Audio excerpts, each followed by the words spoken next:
My name is Patty Torsney, and I am the permanent observer for the Inter-Parliamentary Union in New York. And today is the International Day of Multilateralism, and we are very pleased to be hosting, in fact, the IPU's first virtual meeting, which is slightly daunting and slightly wonderful at the same time.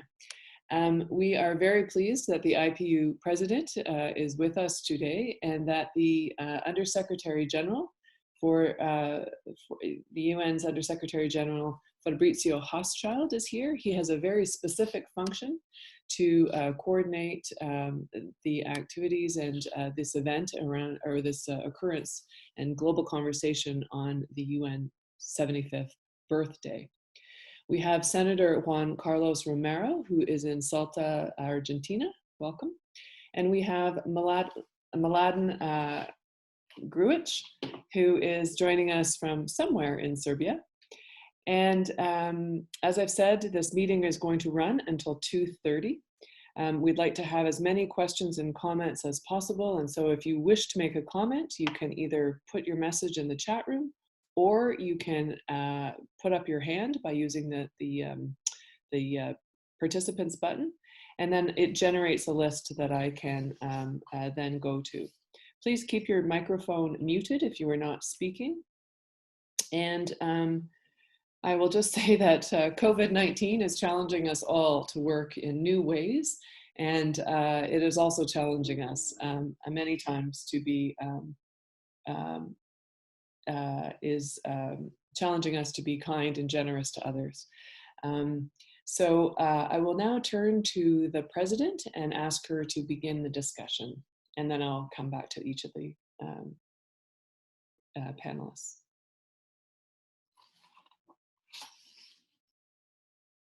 Thank you very much, Patty, and thank you very much to all for being part of this. Thank you very much, Fabrizio, because you are always close to the IPU. You are always taking parliaments into account.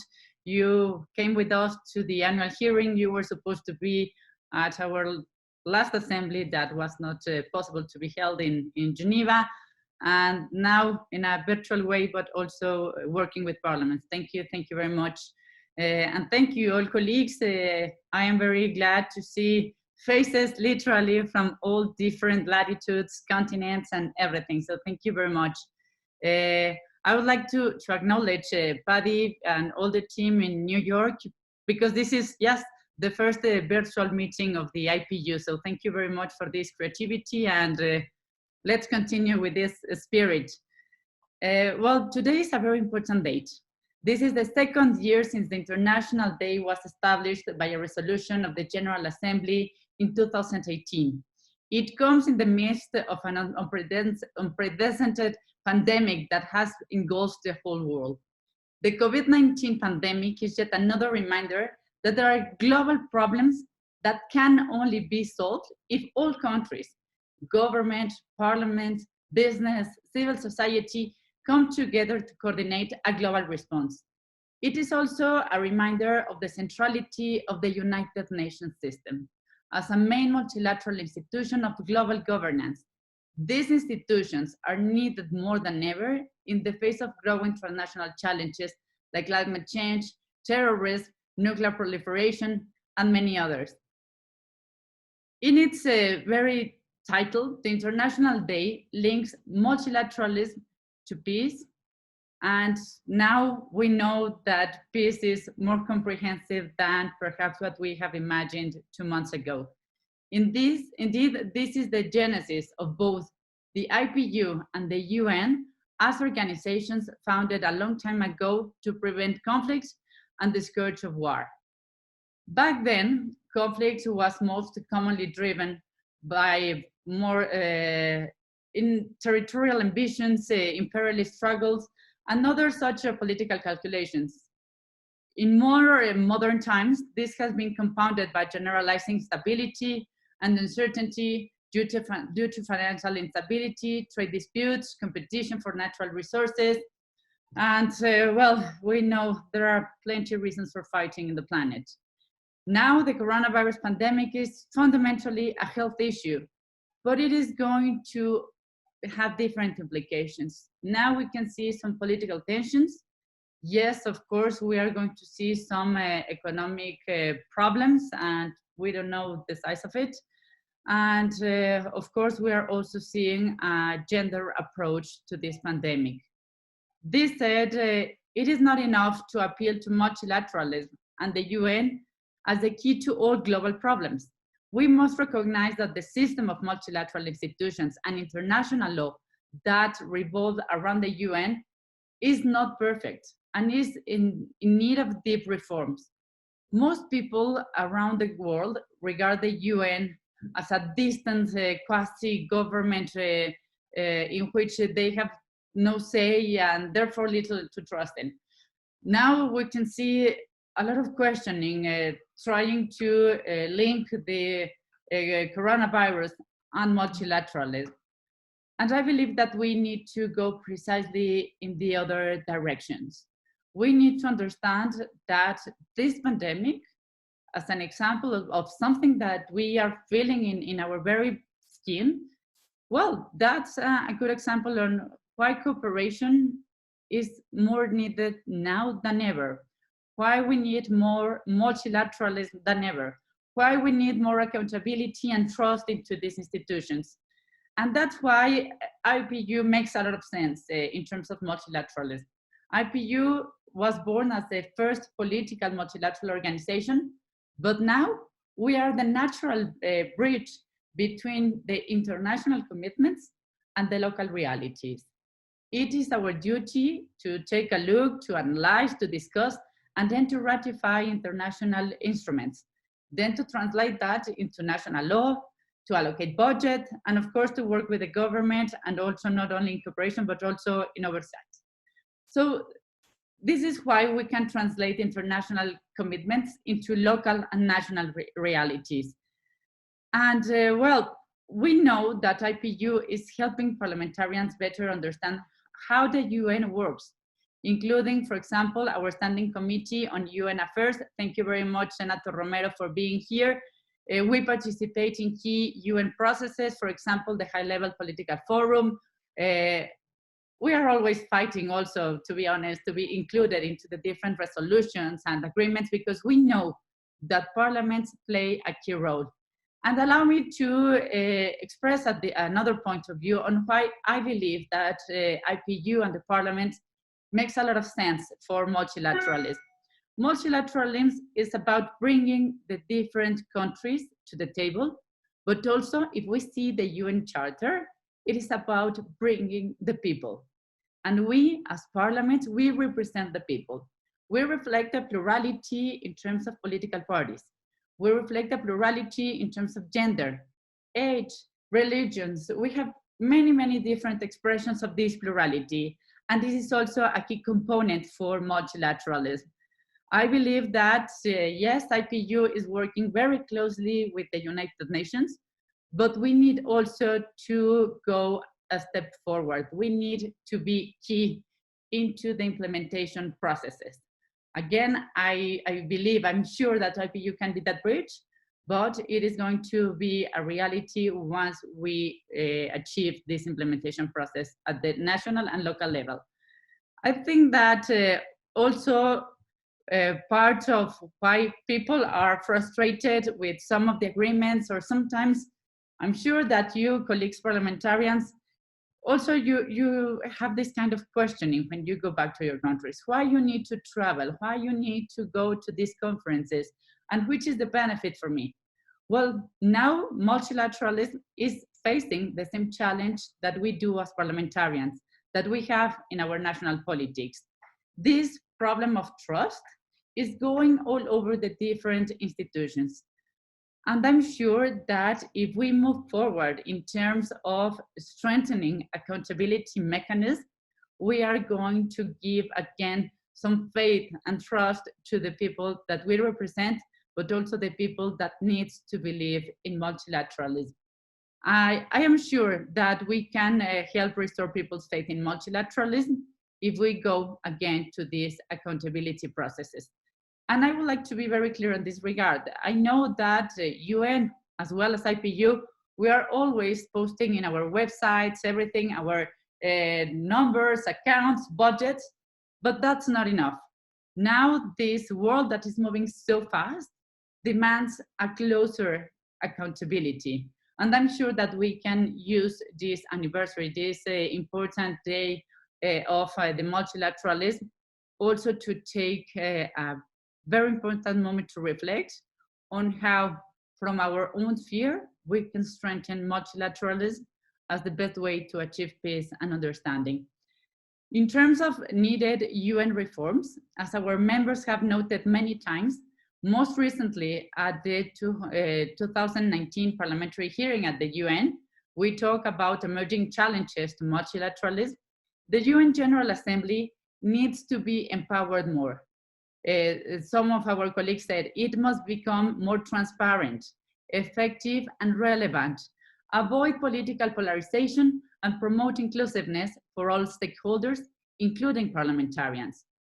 Parliamentarians also need to be better informed about General Assembly resolutions, which, though not legally binding, are the most common tool the UN has to steer global governance. Aside from the General Assembly, the Security Council is by far the body that people around the world hear about most frequently. This 15-member body, entrusted with the preservation of peace and international security, remains profoundly undemocratic in its working methods and as well as in its composition. It doesn't reflect the new geopolitical balance, and power remains saddled too heavily toward the 5 permanent members with veto power. This is a prescription for stalemate on the Security Council, as we have seen again these past few weeks, when the Security Council could not agree on a statement on the COVID pandemic. A key issue that affects some parts of the UN system and how it delivers to the people has to do with its funding sources. As we have discussed in a session of the IPU Committee on UN Affairs, a disproportionate share of the UN budget for operational activities has moved from core contributions to earmarked voluntary contributions. In the case of the WHO, for example, 80% of its financial base depends on earmarked voluntary funding from individual member states. The inherent danger of this is that a UN entity can become beholden to certain countries or outside partners at the potential sacrifice of its own political independence. More important than UN reforms, perhaps, is the tension that has emerged between multilateralism and globalization. These are basically two sides of the same coin. Multilateralism praises the virtues of cooperation. Sometimes we talk about how multilateralism praises the virtues of cooperation. And in contrast, the globalization, as it has evolved in the past few decades, extols the virtues of boundless competition. All too often, this competition aims low, resulting in lower wages, lower environmental standards, and lower social protections. People are growing frustrated with this, and so understandable. They are pushing back against globalization and retreating into the worst forms of nationalism and xenophobia. And the same happens when we see how multilateralism and the need on restoring faith in multilateralism is that we reform globalization so that the competition it endangers aims higher toward human well-being as well as solidarity among the peoples of the world. Another tension that we've been talking about in the IPU is the tension between multilateralism and globalization has to do with the role of government in public policy. And I believe, before closing my remarks, that this is going to have a more important role in the upcoming months. Today, even that we are having exceptional measures to try to control this pandemic, measures, the decisions that the governments are taking must be always legal, measured, and of course, temporary. We cannot imagine that this pandemic could be used, or the concerns that this pandemic is putting into people's hearts, to be used to put restrictions to human rights or to freedom or even threats to democracy. If we take a look to what's happening in different latitudes, we are seeing different kind of measures, but also some examples of authoritarian temptations. I believe that multilateralism has to be also a platform for defending democracy, for defending freedom, for defending human rights. I'm not sure when this pandemic is going to end. I think no one knows. We are seeing news every day with different information. But what we need to be sure is that somehow this is going to end. But we need also to recover the most important triumphs and values of humanity. And those are our freedoms and human rights. So I think that this day and this virtual meeting should be also a space for commitment and for being very clear that IPU was born for democracy, for defending human rights, and this commitment has to be renewed today in this International Day of Multilateralism. We're also going to celebrate our anniversary in June 30th, as well as International Day of Parliamentaries, but we need to continue working as our motto says in the IPU, for democracy, for everyone. And well, before giving the floor, if we can say that way, to Paddy again, I would like to thank Fabrizio again for being with us with the IPU. From the beginning of his mandate, the Undersecretary General has welcomed the input of parliamentarians and the IPU.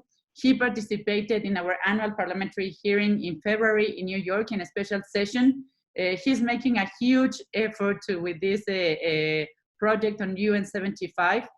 It's important because, yes, we're celebrating today this International Day of Parliamentaries, but we need to understand the achievements and the importance of the United Nations, as it was 75 years ago, but now with these new and important challenges.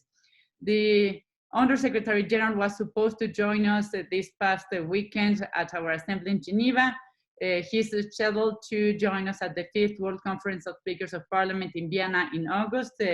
Inshallah, we can, I really hope we can have some good news for August, but we're not sure.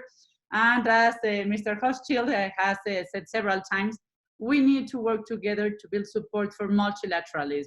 And as we are seeing today, as we all work to deal with this COVID-19 pandemic, we can accomplish so much more for so many more when we work together.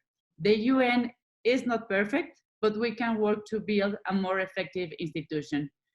I'm sure that this project, this important commemoration of the 75th anniversary of the United Nations, is an important opportunity for all of us. And I would like to congratulate especially to Fabrizio, because he's making a movement, including people, including citizens. So now we're not feeling alone as IPU, because we're always trying to include people in our decisions. So thank you very much, Fabrizio, for working with IPU, for being close with us, and for allowing us to learn from your experience and this important movement of UN 75. Thank you. Thank you very much, President. Thank you. For colleagues who don't know, it's really very exciting, as the President has said. If you haven't had a chance to listen to Fabrizio Hochschild, I think he's the only UN person I've ever heard quote Drake, which was a very good quote. But that's a little Canadian bias, perhaps. But he's got this enormous task to consult widely and inclusively with the world to see what does it need now, and rather, perhaps presciently, rather than having a party or a series of activities, the UN has launched this global conversation and asked Fabrizio to do this job because he's so perfect for it. But rather than a physical party, which wouldn't have been allowed anyway, as it turns out, it's a really great opportunity to listen and learn how the UN can do better by the people, and really to his support for parliamentarians being part of this, and for the IPU being part of this, and giving us the platform, giving you the platform to go out and talk to constituents is really very important. And I'll now turn the floor over to him. Thank you so much, Patricia, and thank you, dear Gabriela, for your kind and undeserved words. I must say it's a huge pleasure, honor, and joy with the exception of some unfortunate incidents now and again, to work with the IPU. And I think the Secretary General likes to talk about networked multilateralism. And I think strengthening the bonds between institutions like ours is absolutely essential to moving forward to deal better with problems that can only be dealt with through international cooperation. Parliaments, as has been stressed, play an absolute critical role in fostering the spirit of global cooperation at the national level and through institutions like IPU beyond. I think multilateralism now is at a crucial juncture. I think the world is at a crucial juncture, and the multilateralism and how we approach multilateralism in the future will be a manifestation of that. Yuval Harari, the Israeli intellectual and historian, met recently with the Secretary General. And one of the things he said is, and I quote, "I don't know what is going to happen, but I hope that people will finally realize with the crisis the mistake we've been making in weakening international solidarity and cooperation, and that by the end of this crisis, we will come out with stronger international organizations and a strengthening of global solidarity that will help us tackle not only this crisis, but other future crises as well." Now, when the Secretary General at the end of last year decided to mark the UN's 75th anniversary in an unorthodox way, not through a global party or celebration of any sort, but really by reaching out to we, the peoples, for a sort of global reality check and to get guidance from them on what they see as the priorities for us to address, what they see as the greatest threats to the realization of the future they would want, and to see what their expectations are of international cooperation. When the Secretary General had that vision, COVID was a word that nobody had heard of. But there was already a strong sense that we were living a very dangerous paradox. And the paradox was a growing number of challenges that have deep national repercussions, but can only be resolved through international cooperation. And of course, I'm thinking of climate change, and I'm thinking of growing inequality in many countries, and I'm thinking of demographic trends, I'm thinking of migration, all challenges that can only be solved through international cooperation. But while we're witnessing at the same time, and that is the paradox, a retreat from that methodology, a retreat from the institutions that uphold it. And in light of that, the Secretary General wanted to go back to we the peoples to get their guidance and their inspiration to see how we can move better and reinvigorate and modernize, of course, the international endeavor. Since then, I think COVID-19 has only highlighted in a very tragic way the importance of multilateralism. To put it bluntly, lives will be lost and lives will be saved based on how countries work together, based on how information is shared, based on what levels of solidarity there is between the more fortunate and the less fortunate. And how fast we emerge from this crisis will depend to some extent on our individual behavior, to some extent on solidarity within our communities, but it will depend very much on the degree to which we work together across borders. Unless we mount an international effort, it is clear now that this virus will be with us forever. So how are we doing when it comes to international cooperation? And there I think we see contradictory trends. We see examples of the deployment of Cuban doctors to Italy and other parts of Europe to save lives. We see the unanimous adoption of a UN General Assembly resolution. But as Gabriela pointed out, we also see the tragic dysfunctionality of the Security Council, the most powerful body in the world, which has not been able to pronounce itself on COVID, and also tragically has not been able to stop 6 years or 8 years of war in Syria and the millions of deaths that has entailed. And of course, we see a lot of bellicose rhetoric, and we see efforts to undermine some international institutions. Now, many such approaches can be understood to some extent because of the levels of suspicion, fear, and anger. But so the bigger question is not so much what reactions we're living now, although that's also important, but how are we going to come out of this? What will the world look like later? And Yuval Harari, in briefing the Secretary General, emphasized that from his perspective, we were at a crossroads. We could come out with a critical renewal of our institutions, the type that Gabriela called for, that we uphold the principle of multilateralism while recognizing that many of its current institutions are defective and in need of urgent improvement. And we could use this crisis for a major overhaul to make multilateralism fit for purpose, fit for the next 25 years. That would be an optimal outcome. And that, in effect, is what happened after the Second World War, where member states came together based on aspirations of we the peoples to overhaul the League of Nations and create the United Nations.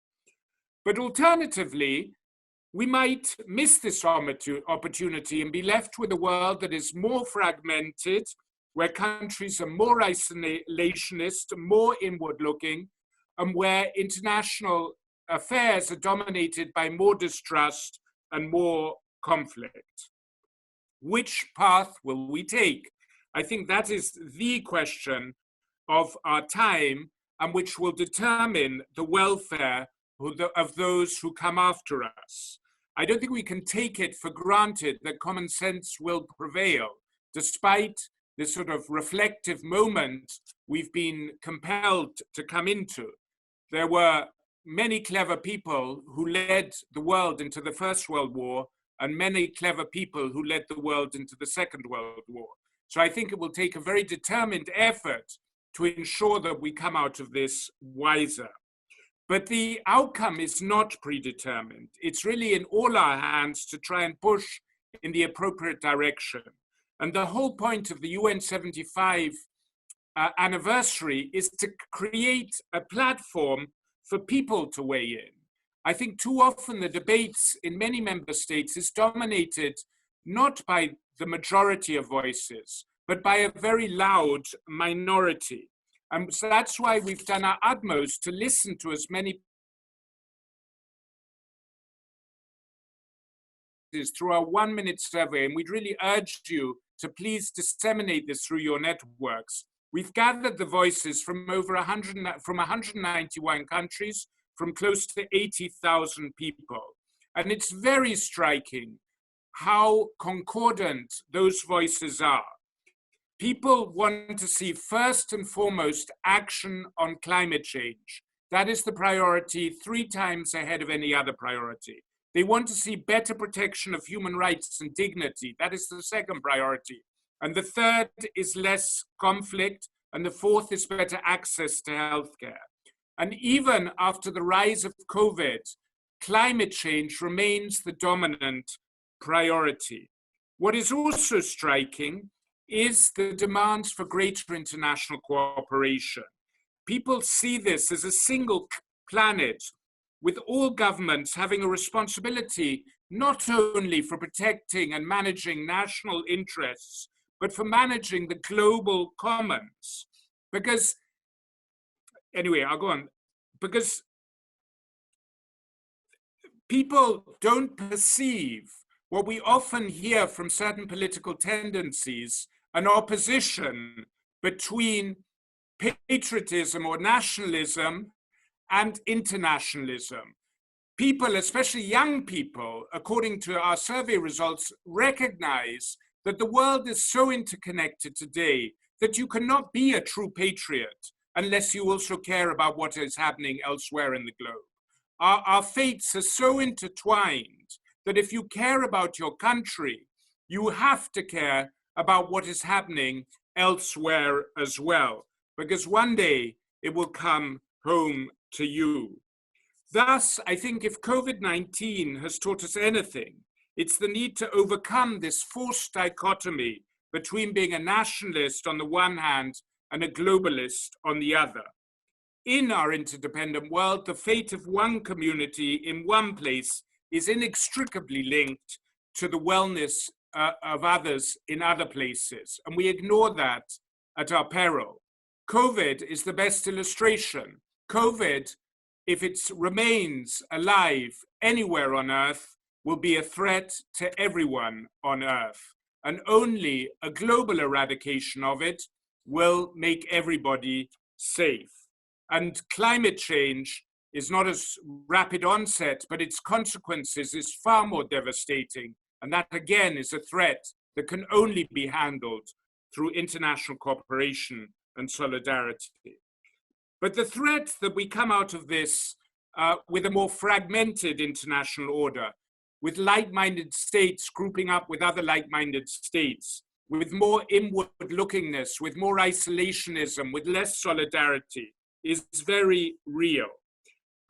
So I think it's critical in this year that we do our utmost together to promote voices of reason, and we would really appeal to you to bring the debate to your countries, to bring the debate to your parliaments, and to help us create that platform for a critical examination. We're not looking for something that says the UN is wonderful, a critical examination of multilateralism so that we can create the institutions and overhaul that is necessary to serve all peoples better.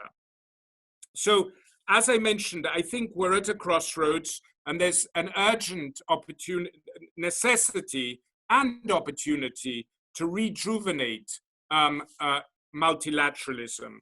There's a cliche that every crisis presents an opportunity. And of course, the UN, like the League of Nations, was born of crises. Most democracies in most countries were born of crises.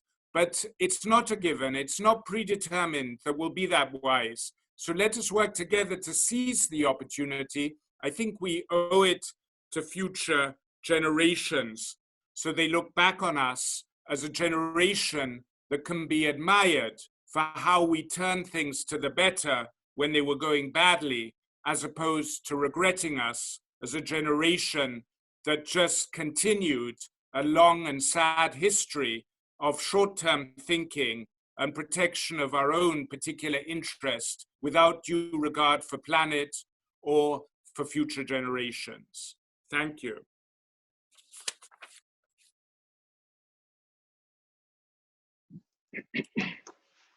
Patricia, you're on mute.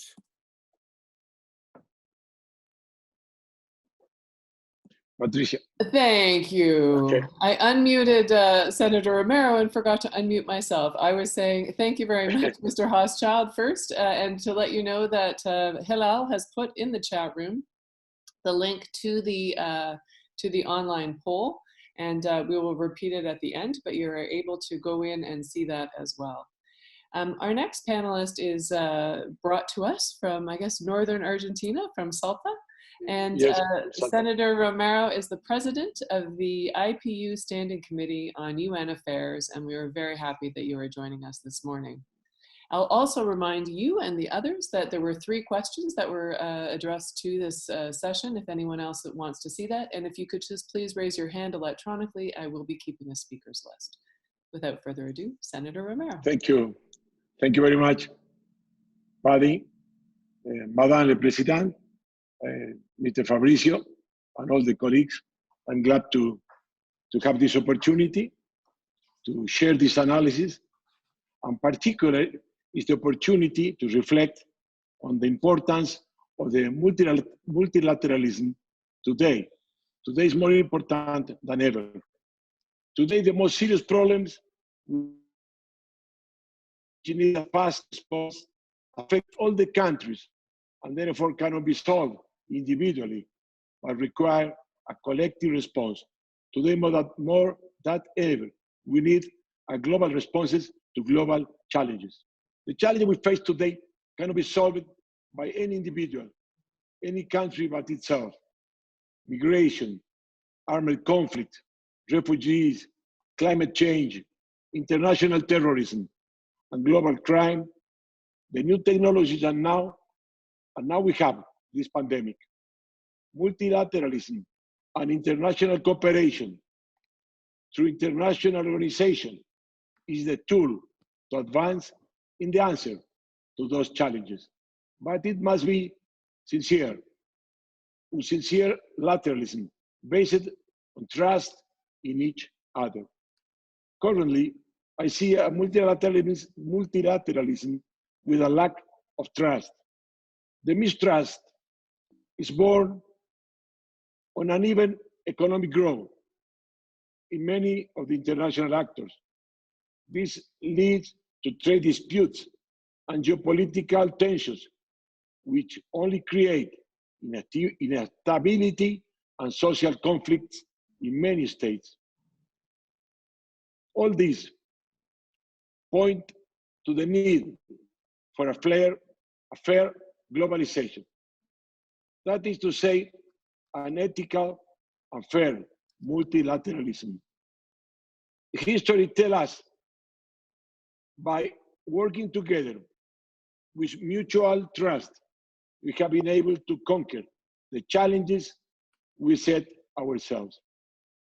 We have made progress in increased access to water, increased rate of literacy, increased life expectation, reduce infant mortality, increase per capita income, increase number of women in parliaments, reduce prevalence of malnutrition, and reduce nuclear proliferation. But this also tells us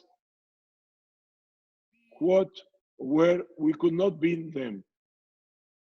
The higher total debt is a problem, higher unemployment, higher income inequity, corruption, and fewer freedom are we seeing still around.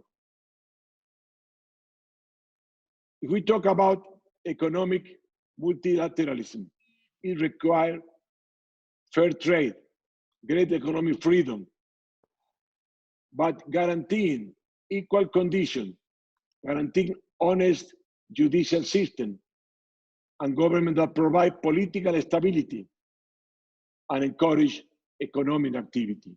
The great economic powers need to contribute to the world's market and not just feed off it. With regards to the actual pandemic, the international system has the mechanism to deal with both health and economic crisis. And it is hoped that it will be the United Nations and their specialized agencies that will in future anticipate events by providing early responses. In fact, the World Health Organization is the only global entity empowered to build capacity in public health. Overall, in low-income countries, those countries are often the most vulnerable in time of crisis. All synergies always bring positive results. Collaboration and joint efforts is essential to any plan for progress. Multilateralism has the mark of consensus, of dialogue, a set of experiences aimed at the objective, but also individual solutions are examples to take into account for the success of their results. In the case of the current COVID-19, it's a great pandemic. The scale is multilateral, as we see. The World Health Organization leading the global public health response. The International Monetary Fund have made decisions to give emergency finance assistance to member countries facing the economic impact of the pandemic on the global humanitarian response. It's the plan for COVID-19 by the United Nations for low-income countries that we're hoping will work well. Those are responses to the crisis that will require, above all, international collaboration and solidarity. However, local solutions have varied according to the historical experience and resources that each state has. Parliamentarians and the IPU have an opportunity to contribute to the permanence and strengthening of the multilateralism understood. First of all, our active participation in United Nations assemblies and related meetings make an important democratic contribution to the multilateral system. As we are direct elected by the people. Secondly, we propose legislation and we can monitor the fulfillment of the commitment that the government of our countries have with the United Nations. The international community should work on improving this global governance. Therefore, the support that we, parliamentarians, and the IPU can give to the process of reform of some multilateral agencies in order to improve their efficiency, transparency, and representativeness with the very value should be done. I conclude saying that this pandemic came at a time when tensions in the international system were visible. Instead, we have the opportunity to effectively provide humanity with the goods necessary for subsistence, to facilitate the provision of food, medicine. We have to work toward policy coordination with valued diplomatic and financial efforts to restore international balance. Thank you very much.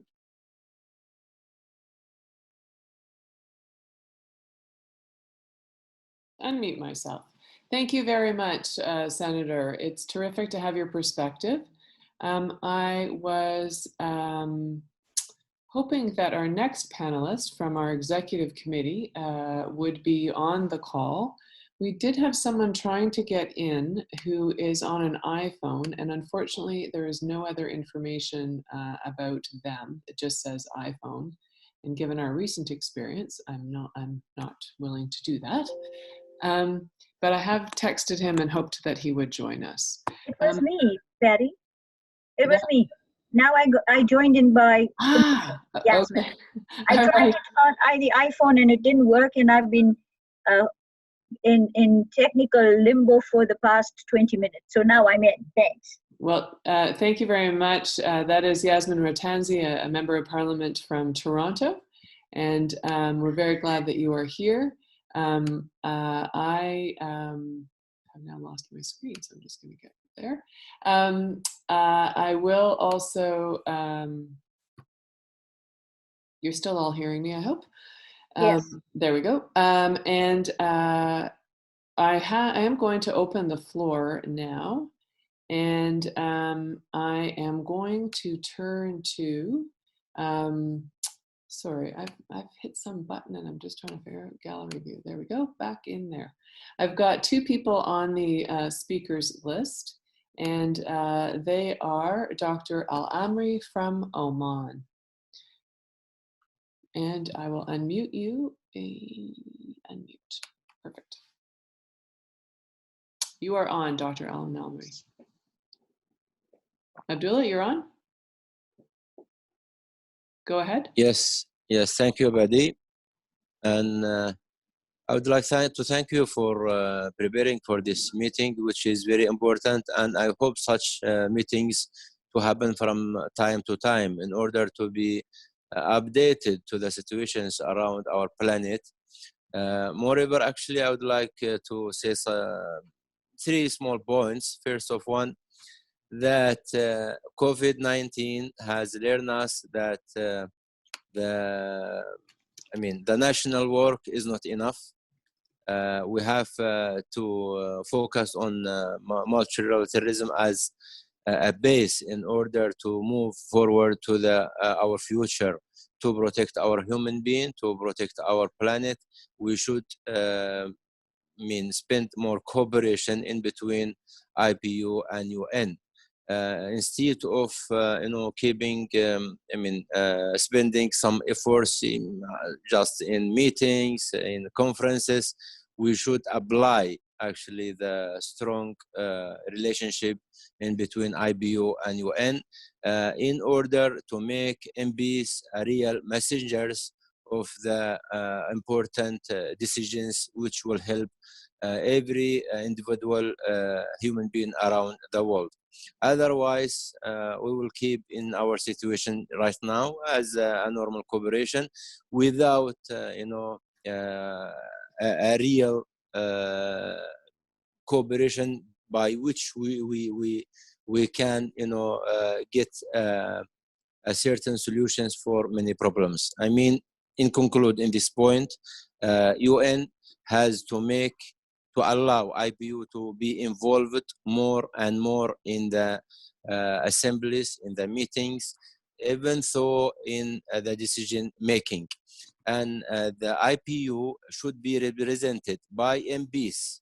The Secretary General, actually, we respect their efforts, what they have been doing, actually something which we estimating, but the MPs by themselves should join the conferences, the assemblies, the meetings, in order to make them close to the decisions will be made and taken in the UN.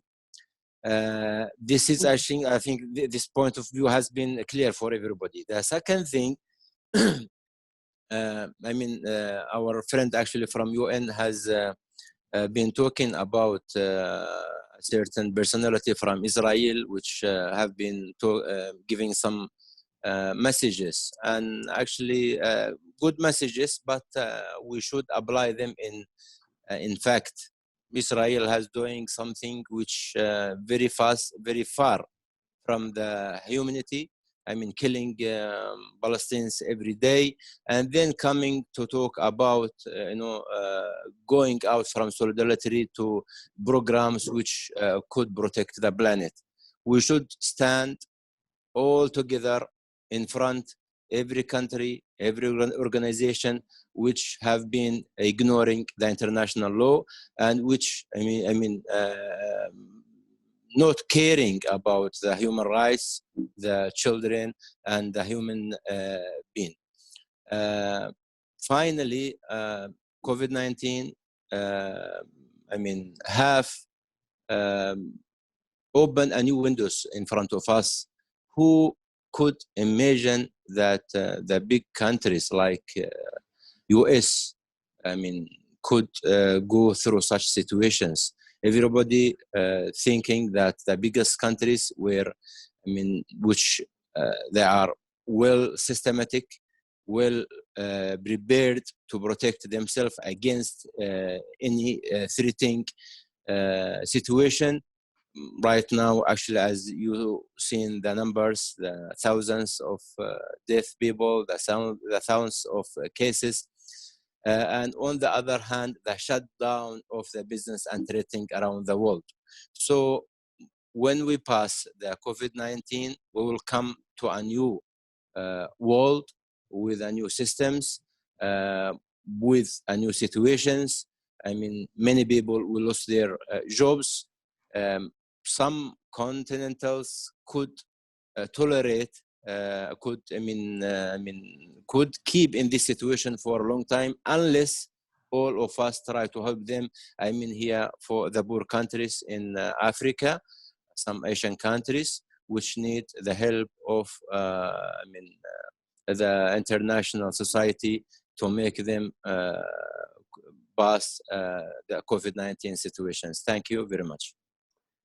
Thank you very much, Dr. Al-Amri. I'm not sure there was a question there, but that's okay. We will take a couple more comments and then I'll go back to the panel so that they could comment as well on your intervention and others. I am showing the next person who asked for the floor is Dr. Rabza, whose dinner is probably being spoiled through this, but hopefully it's going to be good. Thank you so much. Have a good day. It's evening now in Istanbul, so I got a chance to break my fast. Incident that happened gave me an opportunity to break my fast and come back. In the meanwhile, my family was rushing to prepare. Of course, this is difficult times for all of us, difficult times for the whole world. We talk about world as a global village, and we realized how interconnected we are at this point with COVID-19. We're not only interconnected culturally and technically over the World Wide Web, but we're also interconnected physically.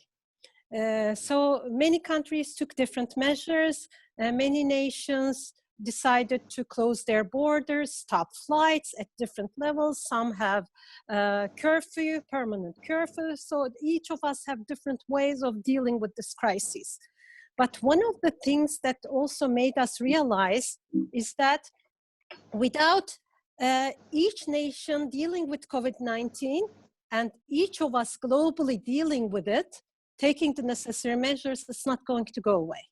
That is how interconnected we are. So this made us realize the importance of international institutions as well. For instance, one of the examples or topics that was discussed was on the issue of environment. We now realize that because most nations are taking some measures, and most nations, there isn't that many cars outside because of the different curfews, and that is why the gas emissions have gone down, and something good for the environment came out of this horrible pandemic. So I think we need to realize as the global community that if we don't care for the environment, if we don't care for the other, if we don't care for the lives of the others, we may be okay in our own nations within our borders, but pandemics or other things like this can get all of us. So, and it affects all of us, each and every one of us. And that is something I just wanted to bring up and try to explain, also highlight that how connected we are, and many of the speakers talked about this as well. So when it comes to the United Nations and other international communities, at times like this, we realize how valuable they are. But also we realize that they need to get out of the bureaucratic, and they need to be able to get out of their bureaucratic boundaries and act fast. And that is why that's something Turkey always brings up. We need a reform in the United Nations Security Council, especially. Make sure that it's not only five members who decide for the rest of the world, plus the 10 other unpermanent members. And also we need to make sure, take this opportunity to make sure that we're working all together. So reforming United Nations is one of the issues. The second one is realization that we all have to work together, upholding international law, and also third one is the importance of, and this has already been stated, this the importance of parliamentarians. We are, IPU was established long before United Nations. We represent almost all of the world population. This is a big strength, but I don't see that in many international institutions. I think after COVID, we will evaluate nationally, and also as the IPU, we need to re-evaluate and maybe build a new path and look at how we can go forward from this. we need to evaluate what we have done. If we have only, nationally speaking, if we have only taken care of ourselves or taken care of others as well. There are many nations right now that help each other as well. They share experience, they help, that send aid. I know Turkey is one of them, and there's many others as well. So this is a time for all of us. We have this opportunity, we have the extra time, obviously, in our hands, physically, to reevaluate where humankind has come and where we can go from here. I won't take too much long. Thank you so much for the opportunity, and I'm happy that I got to see everybody. Although we couldn't have a get together in the General Assembly. Thank you for the opportunity. Thank you. Thank you so much. The next person who asked for the floor is Massimo Ungaro.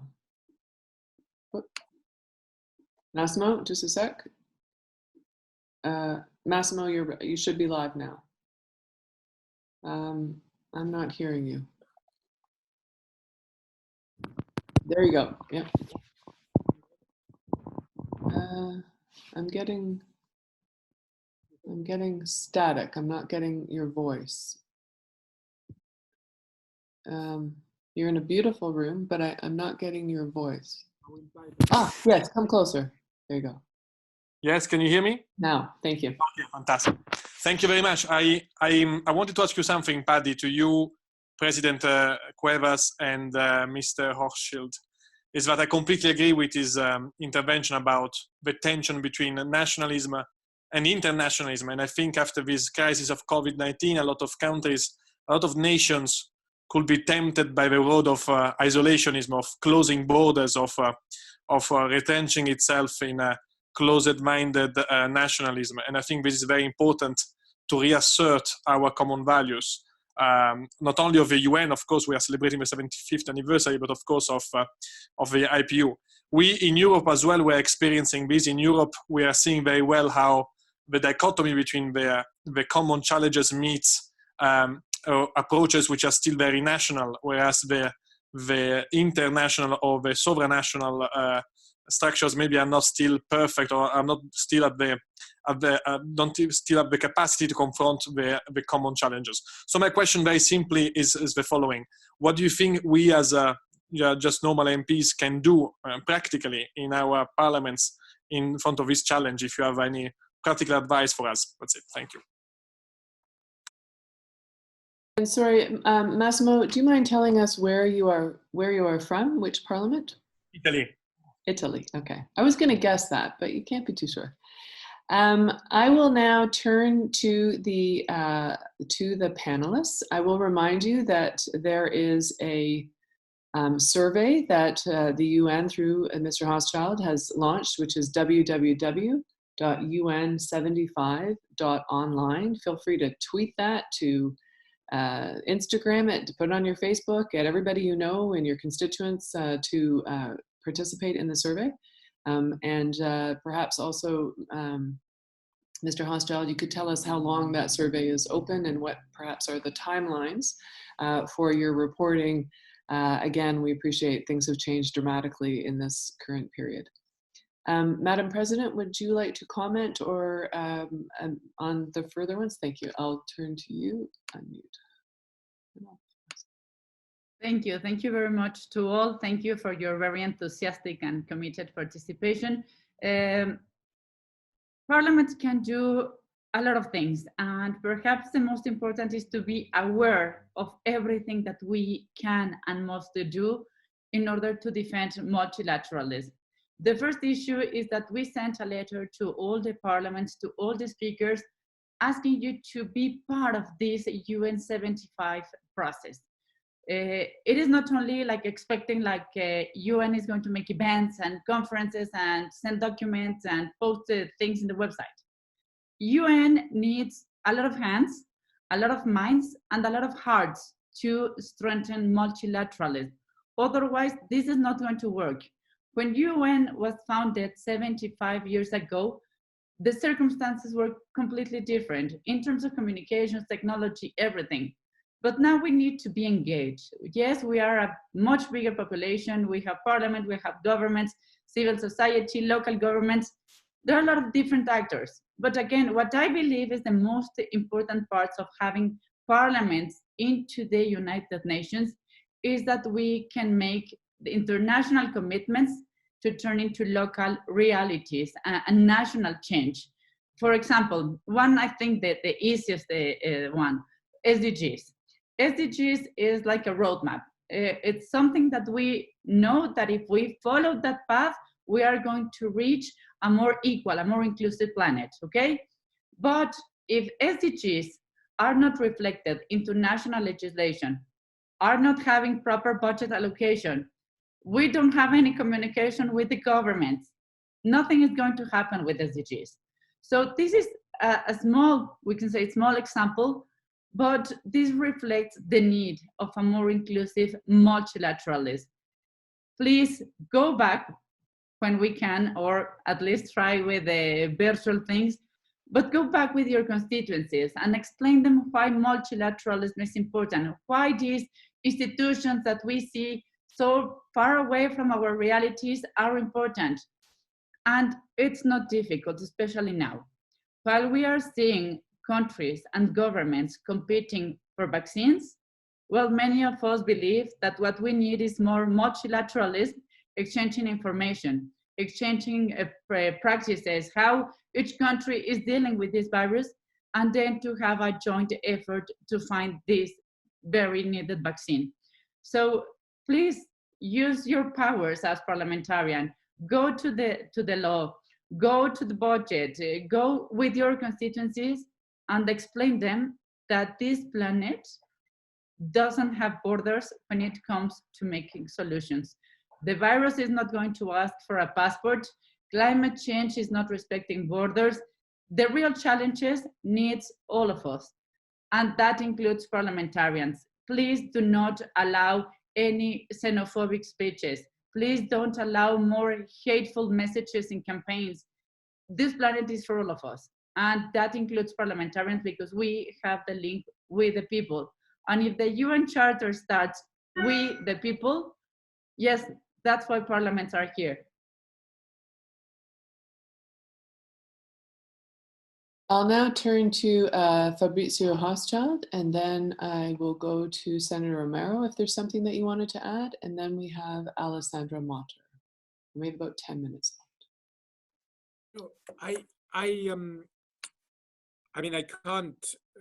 I think what Gabriela said was very inspiring and obviously built on huge experience and insight. I would only underline everything she said. I think what we have to overcome is a perception which we often come up against, that multilateralism is something elitist, that is really not relevant to we the peoples, that is somehow the practice of diplomats in places like Geneva and New York who live in their own little world. As Gabriela indicated, I think the reality of multilateralism is nowhere closer to us than today. Multilateralism is about managing the distribution of medical supplies. So you don't start bidding wars, which means that prices are ridiculously inflated and only those countries get supplies who can afford to pay those ridiculous prices. Multilateralism is about ensuring that we don't leave this planet as the generation that let COVID go out of control because we didn't have the international will to start up a campaign that would eradicate it, but we just let it, because we were so inward looking, go from north to south, from south to north to north to south. Just now I read yesterday that a city in China has had to close down completely because of a new outbreak of COVID that they suspect came from a visitor from New York. And we're going to go back and forth with that for decades to come and tens of millions of dead unless we get our act together internationally. So I think there is a unique, albeit very tragic, opportunity to make the point that multilateralism is not something for the elites and remote. It's very much about tackling our domestic problems, which are also international problems, in a way that is joined up and sensible. It's a question of enlightened self-interest. And I think promoting that debate and getting back to the science and away from the rhetoric is particularly important. And the UN, we can support you in those debates, at least through facts, through our own experience, both from New York and from our country offices. And then I would beg you, please do use your networks to get more responses to our survey. I mean, we want to, we want to do a global vote on how people see multilateralism, how they want to see it grow more effective. What are the priorities they feel it should be tackling? And you as parliamentarians, of course, have a unique outreach to your constituencies. So please help us also in that sense. And then, through IPU and through other, your national parliaments, let's build ever closer alliances, because we will only advance our common cause, which ultimately is about democracy, upholding human rights, and upholding international upholding dignity, if we learn to work even better together in face of these formidable challenges that we're up against. Thank you. Thank you very much, Fabrizio. I will turn to Senator Romero now, and I will unmute you. There you go, you're live. Thank you very much. A few words about the situation in Argentina, parliamentarian situation. We are, as opposition, we must agree a lot of measures that the government have taken. The government is consulting the governors. This is a federal country, and we need the opinions of each province. And most of the fight against the coronavirus is in a great consensus. Despite that, we are for more than 40 days out of the Congress. We have no way to have session at distance because the rules of how the Congress are working have no any provisions about the technological use for the session.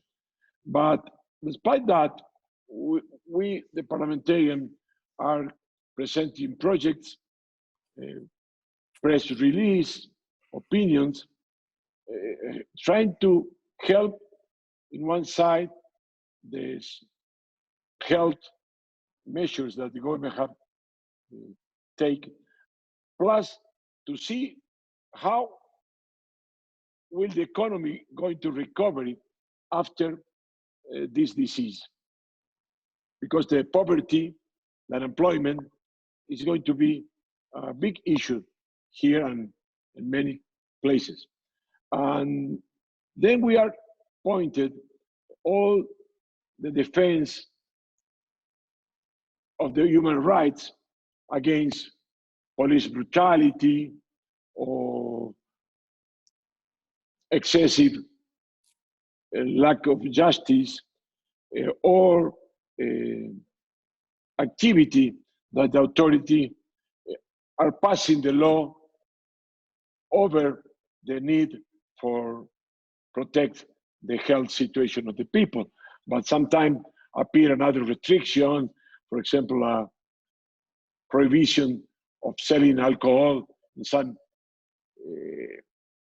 towns, or the excessive use of power of the police. And we, the parliamentarians, are demanding that, and we are pointed that problem is going to happen, because this crisis in many places is opportunity too for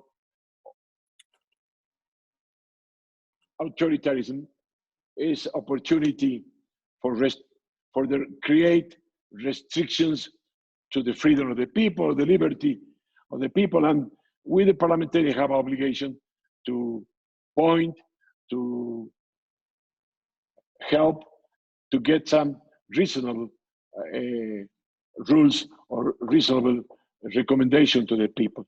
That's our activity now, presenting projects of resolution, project of law, but we think and we hope work around the multilateralism, a way to resolve the growing that we need to give or to give to the people, because the lack of jobs that the pandemic are creating, and the necessity of investment to recovery from the poverty that, or many people that are going to reach the poverty because they lack opportunity of work. The labor forces are struggling in the poor areas world around, and the recovery will need a lot of solidarity and a lot of work for improve this situation after this bad shape that the world will be soon, hoping that the restriction, separation of the people will get an end, and we are going to be reestablish a normal way of life. Thank you. Thank you, Senator Romero. You know, I hope everyone on the call has had a chance to see the IPU website, where we are collecting best practices so that parliamentarians in one part of the world can learn what others are doing and how they've gotten perhaps around some of these standing orders that are causing them to not be able to meet, for instance. There has been some certain focuses on civil rights and human rights and some of the various issues that all parliamentarians are grappling with. And if you have ideas for stories or content, we are looking for that collection of best practices. And I know many of the people on this call have submitted comments. We are coming to the close of our time, but I do have Alessandro Mater, who wanted to bring up the process with all of you, and particularly with you, Fabrizio, on the UN 75 declaration and the work that's ahead. And so I'm just going to unmute Alessandro, and Sally-Ann rightfully reminded everybody that it's ipu.org, Parliaments in Time Pandemic is the link. And so she's provided that there for everybody. And we will provide to everyone on the call as much as we can, both of those links to the survey and to this. And also, Alessandro, over to you. I think I've unmuted you already. Hi, can you hear me? Yes. Hi, good afternoon, everyone. I just want to take this opportunity to remind the distinguished members of Parliament on the call that in preparation for the UN 75 summit in September, of course, the United Nations, the member states, are working on a political declaration that is now in progress and that will be negotiated in the course of May and maybe June. The idea is that it should be adopted by on the 29th of June, which is the actual anniversary of the UN Charter. So it's only a few weeks from now, and that we, the IPU, have asked, with the help, of course, of President Cuevas, all members of the IPU to support language in this declaration that would basically stress all the things that we have said on this call about the role of parliaments at the UN. That is, that parliamentarians and parliaments should have a greater voice at the UN and in the General Assembly, as the President said in her introductory remarks. There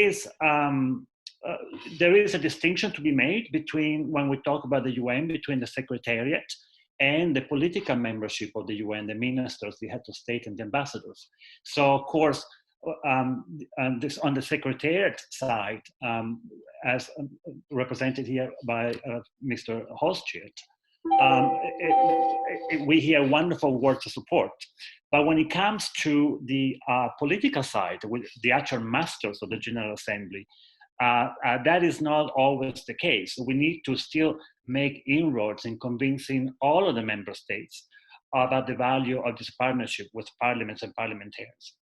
So we will need all of your support, distinguished members, to lobby your ministers, your ambassadors, and make sure that there is strong language in this political declaration that will be adopted in June. And the President has written to all of the IPU group presidents in the world, but we will also be happy to brief you more if you want to contact us in New York, and we'll give you more of the details exactly where we are in the negotiation and what kind of language we are advocating for. Thank you so much. Thank you, Alessandro. And of course, anyone who needs some help with that is welcome to contact us. I'm going now to turn to the President to wrap this meeting up. We have in fact lost Fabrizio Hochschild because we are a little bit over time. And if I could ask the President to please conclude the meeting. Thank you. Thank you so much, Patty, and thank you very much for this innovative and very creative approach. I think that we all need more of this. So I would like to encourage you to continue, please. And thank you. Thank you. I know it's not easy to adapt to the different time zones. Sometimes we are like literally having meetings and working at night. So thank you so much to all. I would like to send all blessings for the beginning of Ramadan. I have heard two of our members that are just about to break their fasting. So enjoy.